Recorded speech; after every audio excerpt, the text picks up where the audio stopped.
kita masuk ke use case diagram. Jadi diagram pertama yang akan kita bahas itu namanya use case diagram. Barangkali sudah pernah di ANSI atau mata kuliah yang lain, ya. Saya sekedar mengingatkan. Tapi kalau belum pernah, ya ini berarti harus Anda perhatikan. Karena ini sangat penting untuk Anda yang ambil skripsi, terutama konsentrasi pemrograman. Ya. Multimedia juga, iya. Besok kalau misalnya Anda buat AR atau VR, ya ada database-nya. Pakai OOP, Anda buat use case atau UML-nya. Ya. Nah, use case diagram ini biasanya terdiri dari satu gambar saja. Ya. Seringkali deskripsinya kakak tingkat Anda dibuat 3 diagram, 4 diagram. Ya. Tergantung aktornya. Cuman idealnya dibuat satu diagram saja, meliputi seluruh aktor yang terlibat. Jadi di dalam use case nanti ada aktor. Digunakan untuk apa? Untuk mengetahui bagaimana sistem tersebut berjalan. Ya.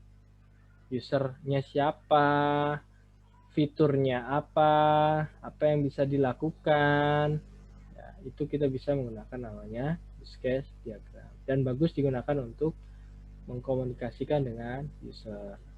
Ada simbolnya di dalam use case diagram. Ada aktor, ada use case, ya, ada relasinya juga. Relasinya ada 4, ada asosiasi, ada include, ada extend, ada generalisasi. Nah ini simbol atau sintaksnya ya. Kita lihat. Oh satu lagi ada namanya boundaries atau sistem boundaries. Sistem boundary ini bentuknya kotak, nanti saya contohkan. Yang pertama use case. Nah, dinamakan use case diagram karena terdiri dari beberapa use case ya. Contohnya use case atau simbolnya seperti ini. Nah, use case ini biasanya berisi atau digunakan untuk fiturnya ya, fitur yang ada di dalam use case diagram. Misalkan fitur login, misalkan di setiap aplikasi kan ada login ya, login logout. Itu kan fitur sendiri, fungsinya juga berbeda. Maka dibuat satu use case. Use case untuk login dan use case untuk logout. Ya. Jadi use case ini juga bisa di extend ya. Extend itu bisa ditambahkan. Dengan apa? Dengan use case yang lain ya. Kemudian use case ini biasanya ditempatkan di dalam sistem boundary dan diberi nama menggunakan bahasa atau kata kerja. Verb ini kan kata kerja ya. Misalkan melakukan login, bisa ditamakan melakukan login atau login saja cukup dengan maksud melakukan login. Kemudian ada sistem boundary. Sistem boundary ini bentuknya kotaknya. Jadi untuk mengetahui bagaimana atau nama sistem ini.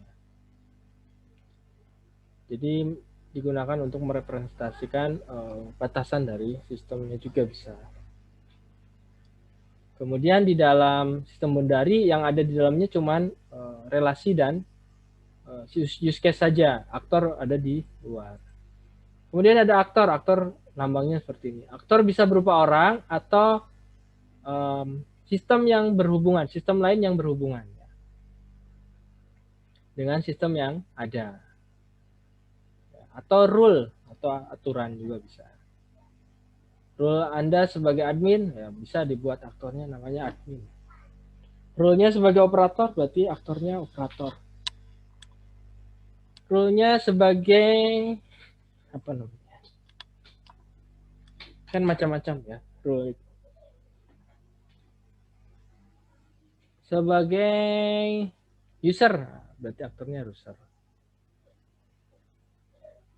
Jadi bisa memberi input atau berupa menerima output ya atau kedua-duanya.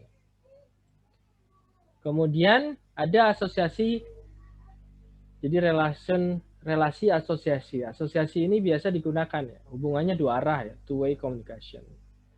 Biasanya menghubungkan antara aktor dengan use case dan bisa kita berikan derajat multiplicity ya. Di dalam DFD Anda pernah ada many to many, one to many, one to way, one to one dan seterusnya. Kemudian ada extend. Nah ini seringkali keliru di sini. Ada namanya extend, ada namanya include. Jadi extend itu kan tambahan. Tambahan itu sifatnya biasanya opsional. Jadi extend use case tambahan kita bisa beri nama atau beri relasi namanya extend. Extend ini tambahan dan sifatnya opsional. Bisa kita eksekusi, bisa kita tidak eksekusi. Nah, arah panahnya kemana? Arah panahnya dari extension atau extend tadi, use case ke base-nya use case. Misalkan ini. Misalkan ketika Anda mau membuat sebuah perjanjian atau make appointment ini, kita bisa menggunakan extend use case. Namanya make payment arrangement. Jadi misalkan Anda janjian nih mau reservasi dokter ya, sama si adminnya ditanyakan apakah mau melakukan apa istilahnya make payment arrangement itu ya apa ya, mau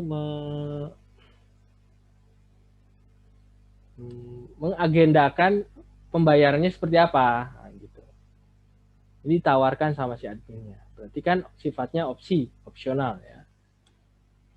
Atau gini, misalkan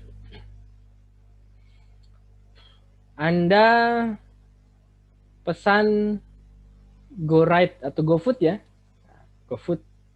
Aplikasi GoFood itu kan di akhir ketika sudah selesai, kan ada opsi untuk memberikan rating ya kan. Rating ke siapa? Rating ke drivernya. Anda mau kasih bintang 1, bintang 2, bintang 3, dan seterusnya. Atau Anda mau kasih tips. Mau 1.000, 2.000, 5.000, 10.000, 15.000, 20.000, dan seterusnya. Itu kan opsi.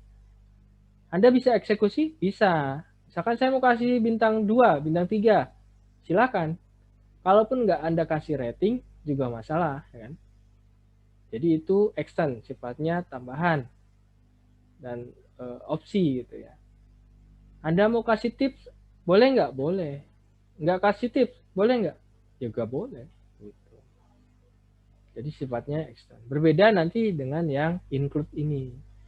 Jadi include ini sama prosesnya dengan extend, cuma namanya include begitu ya. Jadi include ini sifatnya wajib dieksekusi. Arah panahnya mana? Dari base ke mana? Ke include case-nya. Ya. Misalkan ketika Anda membuat pasien baru ya, misalnya create new, yang kebalik ya. Misalkan Anda membuat make new patient appointment, ya, berarti kan pendaftaran pasien baru, ya, atau pendaftaran janjian, misalkan kita mau reservasi dokter ya, janjian, oh oke, saya dari adminnya misalkan bilang, oh baik kami jadwalkan, mesti nanti ditanyakan, apakah Anda pasien baru atau pasien lama? Kalau pasien lama berarti kan nggak harus daftar jadi pasien dulu kan, nggak perlu daftar rekam medik dulu. Tetapi kalau Anda pasien baru mesti langsung diminta buat gitu ya. Oh, pasien baru ya? Baik, saya data dulu namanya siapa, tanggal lahirnya berapa dan seterusnya, keluhannya apa. Jadi nanti di capture, disimpan menjadi sebuah rekam medis baru. Atau contoh sederhana misalkan kalau misalkan Anda mau login, mesti kan diverifikasi tuh oleh sistem. Ya kan? Apakah Anda memang terdaftar ya di login sistem tersebut atau memang Anda tidak terdaftar? Maka verifikasi merupakan include dari login. Jadi sifatnya wajib. Jadi wajib dieksekusi. Kemudian yang terakhir ada namanya generalisasi. Generalisasi ini merupakan misalkan dalam use case ya. Jadi use case itu bentuk umum lah ya generalisasi ini. Jadi make appointment ini merupakan bentuk umum. Dari apa? Dari old appointment bisa jadi make new appointment. Atau driver Gojek itu kan ada dua ya. Driver itu kan general dari driver lama maupun driver baru. Itu gambarannya kira-kira. Gitu ya. Oke, kita contohkan sekarang.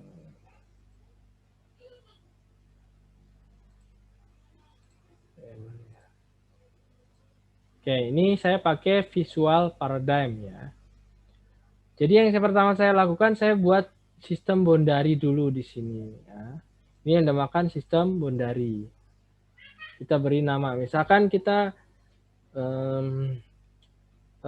buat sistem GoFood ya.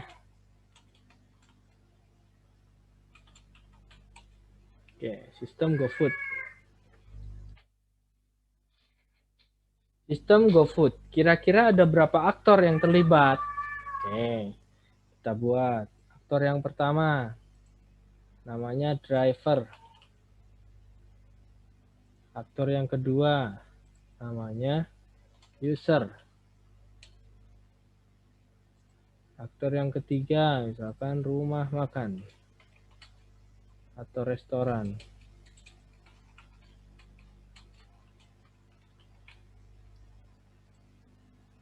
Aktor yang keempat misalkan sistem core Gojek ya, karena GoFood merupakan bagian dari Gojek. Oke, selesai ya. Kita buat 4. Ini misalkan kita sudah ada gambaran sistem yang akan kita buat. Kalau belum ada gambaran ya berarti Anda membuat requirement-nya dulu di sistem request. Jadi tugas pertama kan sistem request itu Anda diminta untuk membuat business requirement. Kira-kira di requirement itu atau kebutuhan itu fitur atau fungsi apa saja yang akan ditampilkan ke dalam sistem gitu ya. Ini gambarannya. Nanti kita implementasikan di mana? Tahapan analisis ini menggunakan use case. Misalkan yang pertama registrasi. Siapa yang perlu registrasi? Registrasi ini kan berarti fitur ya yang ada dalam aplikasi Anda. Siapa yang melakukan registrasi? Oh, driver juga perlu registrasi. Siapa lagi? User registrasi. Rumah makan, restoran juga registrasi.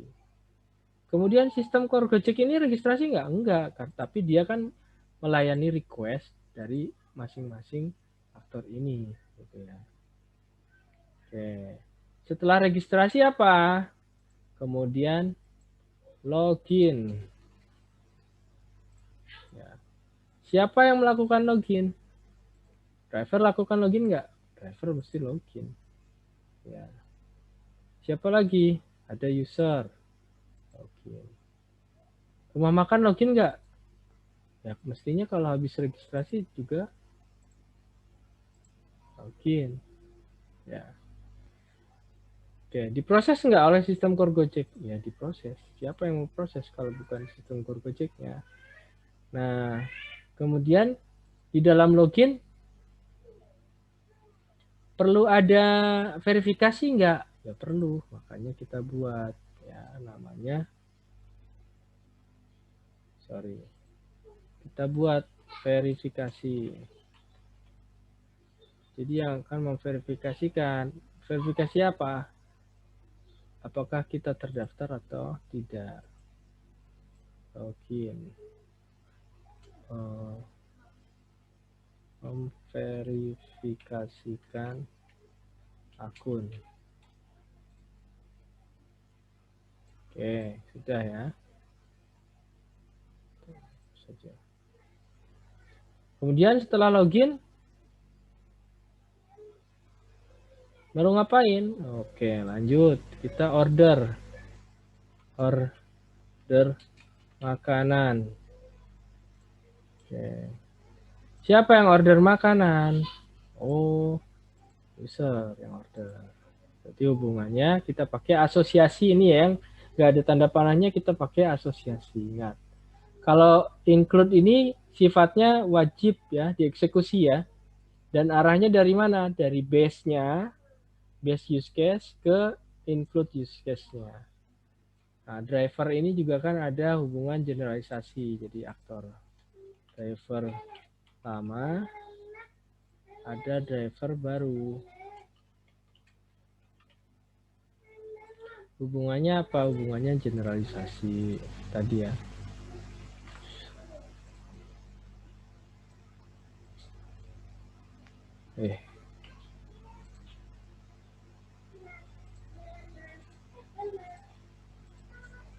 Nah, kan seperti ini ya generalisasi. Jadi driver ini bentuk general dari driver lama dan driver baru ya.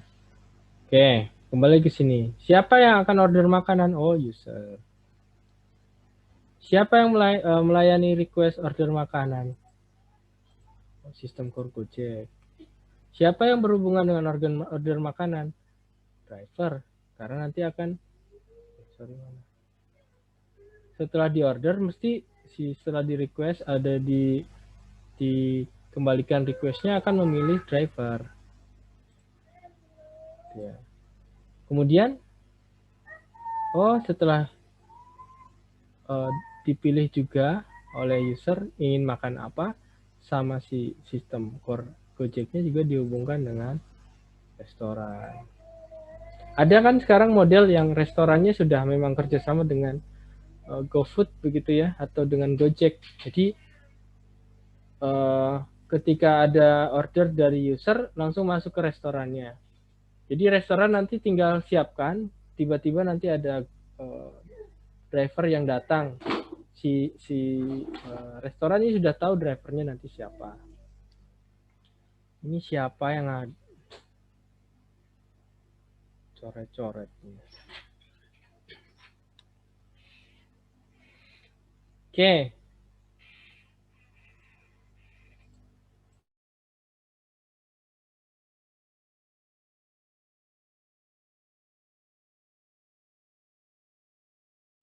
Oke, selanjutnya setelah order itu kan nanti kita akan menentukan order makanan ya. Yang kan ada tambahan biasanya. Setelah order makanan pembayaran.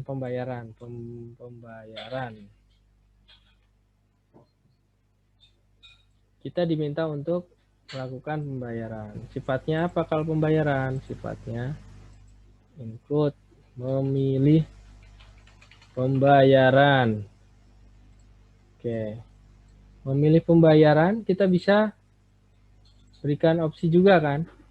Oke, GoPay. Atau mau kita pakai cash. Kalau sekarang itu ada kita pilihan. Kalau misalkan ada kerjasama sama si rumah makan, kita ada pilihan. Misalkan mau pakai link, bisa. Linknya punya BUMN tuh, link aja. Kurang gitu ya.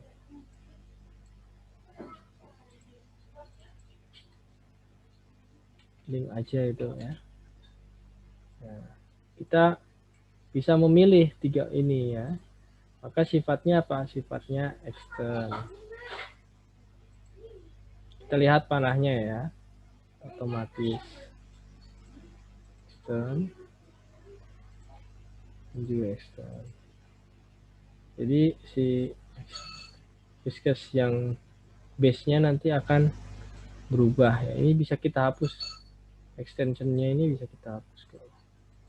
Setting di sini. Cuma kelamaan biar gini aja. Saya kecilin nanti ya. Nah.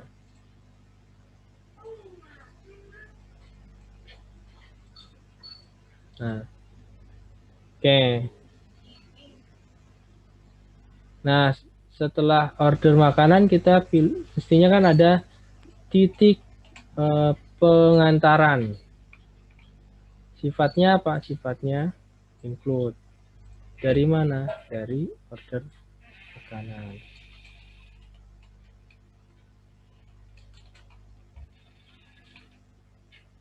Ketika makanan sudah jadi. Nah, setelah memilih titik pengantaran, pembayaran, kemudian titik pemaparan, baru kemudian kita melakukan order makanan. Ditunggu kan? Oke. Kalau sudah diterima, order makanan itu kan kita nanti bisa beri rating dan tips, jadiin satu aja ya. Itu bisa kita sendirikan, bisa. Sifatnya apa? Tadi seperti saya sampaikan, sifatnya bisa extend. Nah, user memilih apa ya istilahnya, bukan memilih ya, memberi rating dan tips kepada driver. Nah, ini gambaran dari use case.